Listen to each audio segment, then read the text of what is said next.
خانم تجربه شما از تنهایی چیه؟ تجربه از تنهایی اینه که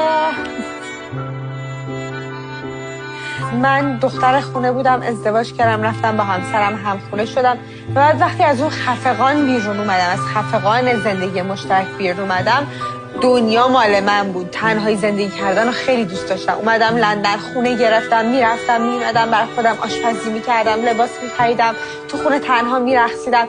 ولی تمام اینها یک دورانی داشت.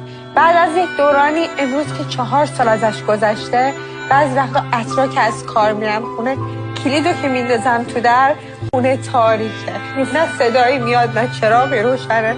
و بعد من با خودم فکر میکنم که تا کی، تا کجا، تا کی قرار من در رو بندازم و هیچ صدای جنبنده ای تو اتاق نباشه.